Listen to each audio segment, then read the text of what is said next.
شادی کی رات شوہر میرے کمرے میں آتے ہی جائے نماز پہ بیٹھ گیا اور آنسوؤں کے ساتھ روتا رہا اور معافی مانگتا رہا، اور پھر میرے قدموں میں بیٹھ کر مجھے کہنے لگا، میرے مرنے کے بعد تم میرے بھائی سے شادی کر لینا، اور صبح ہوتے ہی کہیں غائب ہو جاتا۔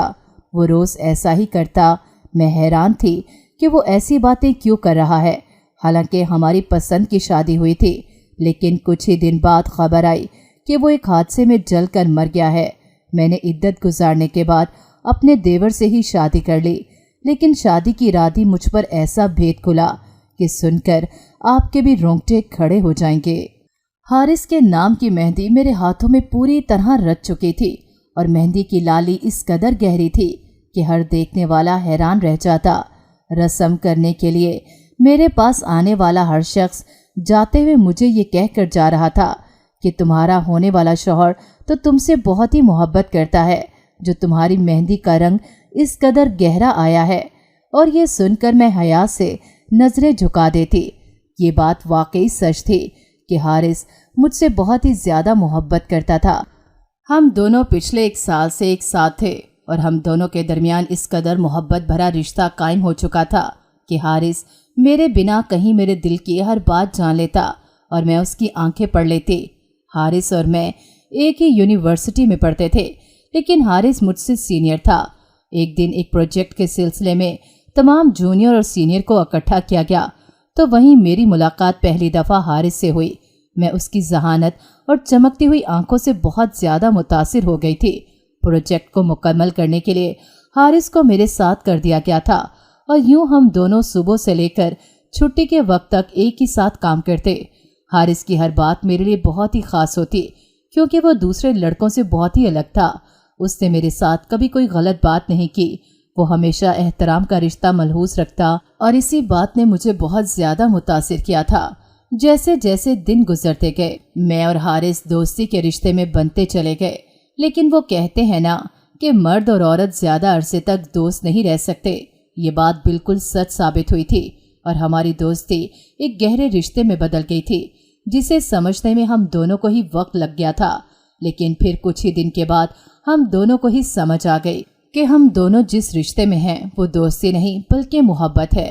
حارث نے خود مجھ سے اپنی محبت کا اظہار کر دیا، اور اس کے لفظوں میں ایسا جادو تھا کہ میں اس کی محبت میں پوری طرح ڈوب گئی۔ حارث نے میری آنکھوں میں ایسے خواب دکھائے تھے کہ زندگی بہت ہی حسین دکھنے لگی تھی۔ میں خوابوں کے ایک ایسے سفر پر چل پڑی تھی جہاں سب کچھ ہماری دسترس میں ہوتا ہے۔ بہت سارے سہانے سپنوں کی پوٹلیاں سجائے میں اور حارث وقت کے دھارے پر سفر کرتے چلے گئے۔ حارث کیونکہ مجھ سے سینئر تھا، اس لیے اس کا ماسٹرز مکمل ہو گیا اور وہ یونیورسٹی سے نکل گیا، لیکن میرا 1 سال ابھی باقی تھا۔ کبھی کبھی میں سوچتی تو لگتا کہ حارث کے بغیر میں 1 سال کیسے گزاروں گی، لیکن یونیورسٹی سے نکلنے کے بعد بھی حارث نے مجھ سے اپنا تعلق ختم نہیں کیا تھا۔ وہ ہر روز مجھ سے ملنے کے لیے صبح ہی صبح یونیورسٹی آتا اور پھر اپنے دفتر کے لیے چلا جاتا۔ اس نے اپنا نیا کاروبار جمانا شروع کیا تھا، اور وہ دن رات اسی پر محنت کر رہا تھا۔ حارث کی آنکھوں میں میرے لیے محبت کا ایسا ٹھاٹھا مارتا سمندر ہوتا کہ میں اس کی آنکھوں میں ہی ڈوبتی چلی جاتی۔ اس کے لفظوں میں محبت کا جام اور لہجے میں ایسی مٹھاس ہوتی کہ میں اس کے مل کر چلے جانے کے بعد بھی سارا دن اسی کو سوچتی رہتی، اور میرا دن اسی کی یادوں کے بھنور میں پھنسے ہوئے گزر جاتا۔ حارث نے مجھ سے وعدہ کیا تھا کہ اس کا کاروبار پوری طرح جمتے ہی وہ اپنے گھر والوں کو رشتے کے لیے بھیج دے گا، اور اس نے اپنا وعدہ سچ کر دکھایا تھا۔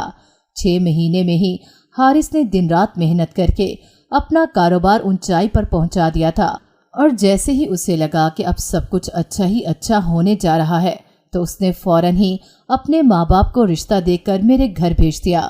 میں اپنے ماں باپ کو اپنے اور حارث کے تعلق کے بارے میں پہلے ہی باخبر کر چکی تھی، کیونکہ میری خالہ بار بار اپنے بیٹے کے لیے میرا رشتہ مانگ رہی تھی۔ اس لیے جب حارث کا رشتہ آیا تو میرے ماں باپ نے زیادہ وقت نہ لیا، اور تھوڑی بہت چھان بین کرنے کے بعد ہم دونوں کا رشتہ طے کر دیا۔ میں اپنی قسمت پر بہت ہی زیادہ نازاں تھی کہ خدا نے بنا مانگے ہی سب کچھ میری جھولی میں ڈال دیا تھا۔ حارث جیسے لڑکے کا ساتھ میرے لیے بہت ہی خوشی کی بات تھی۔ میں جانتی تھی کہ حارث مجھ سے جس قدر محبت کرتا ہے وہ کبھی زندگی میں مجھے کوئی تکلیف نہیں پہنچنے دے گا۔